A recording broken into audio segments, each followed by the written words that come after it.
Have you ever wondered what happens when your mind turns against you? What if the walls around you weren't just stone, but a mirror of your deepest guilt? This is the story of Elias, a man who steps into an asylum where reality unravels, and the truth might trap him forever. Like and subscribe to uncover the horror. Let's dive in. Elias stood on the windswept cliff, the abandoned asylum looming like a jagged scar against the storm-dark sky. Its windows were black, unblinking eyes, and the wind carried whispers that weren't quite human. He clutched the demolition contract, his hands trembling, not from the cold, but from the memory of Clara, his patient, her lifeless body haunting his dreams. "Evaluate the structure," they'd said. But as he crossed the threshold, the door slammed shut behind him, and the air grew thick, heavy with the scent of rust and regret. The asylum's corridors twisted impossibly, designed by a mad architect who vanished within these walls. Geometric patterns, spirals, fractals, hexagons were carved into the stone, pulsing faintly when Elias stared too long. The air buzzed with a low, distorted hum, like a heartbeat from another world. Shadows flickered without a source, and the sound of dripping water echoed, though the floors were dry. Each step felt like sinking into a dream where the rules of space didn't apply. The deeper he ventured, the more the asylum seemed to watch him, its architecture shifting to mimic the chaos of his mind. Elias's flashlight flickered as he navigated the labyrinth. Then he saw her, Clara, pale and translucent, standing at the end of a corridor. Her eyes, once warm, were now voids. "You failed me," she whispered, her voice echoing inside his skull. She led him to a hidden door, its frame inscribed with patterns that burned his eyes. Beyond it was a chamber, its walls covered in a sprawling blueprint, not just of the asylum, but of realities that shouldn't exist. The blueprint pulsed, alive, and Clara's ghost murmured, "Finish it, Elias. Rewrite what you broke." The patterns weren't just designs. They were a cult's attempt to summon the cosmic architect, a being that could reshape existence itself. But the more Elias studied them, the more his memories warped. Clara's suicide blending with visions of her alive, laughing, accusing. The asylum wasn't just a building, it was a projection of Elias's guilt, its geometry twisting to reflect his trauma. Was Clara's ghost real, or a fragment of his mind?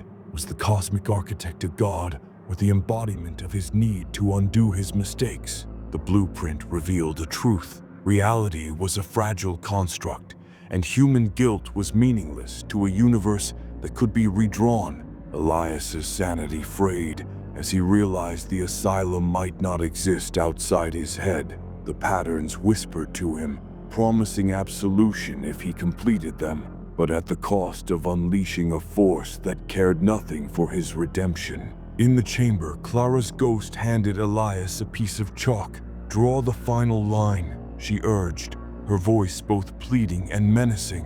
The blueprint was incomplete, a single stroke needed to summon the cosmic architect. If he destroyed it, he'd trap the entity, and himself, in this warped reality, his guilt eternal. If he completed it, he might rewrite Clara's death, but the architect would unravel existence, reshaping it into something alien. His hands shook as the asylum's walls closed in, the patterns pulsing faster, mirroring his heartbeat. Clara's face flickered, alternating between her living smile and her lifeless stare. What was redemption worth if it erased everything?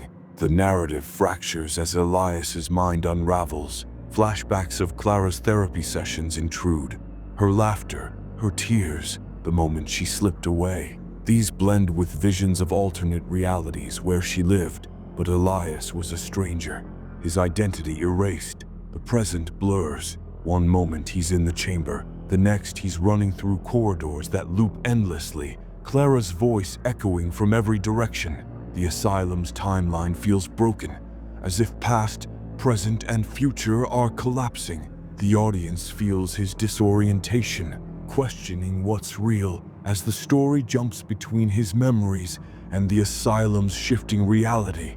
A recurring image is a shattered clock in the asylum's atrium, its hands frozen at the moment of Clara's death. It symbolizes Elias's inability to move past his guilt, the ticking sound haunting him as he nears the blueprint.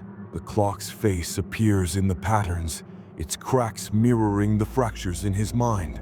In the end, it becomes the key to the architect's design, a reminder that time and reality can be rewritten, but at a cost. Elias, tears streaming, draws the final line. The asylum trembles, its walls dissolving into a kaleidoscope of shifting realities. Light blinds him, and he's suddenly in a park, watching Clara laugh with friends. She's alive, but when he calls her name, she doesn't know him. His identity is gone, his existence erased from this new world. The camera pans to the sky, where a vast, incomprehensible figure, the cosmic architect, sketches a new asylum in the clouds, its patterns forming Elias's anguished face. He's trapped, forever part of its design, his redemption a fleeting illusion in a reality that no longer needs him.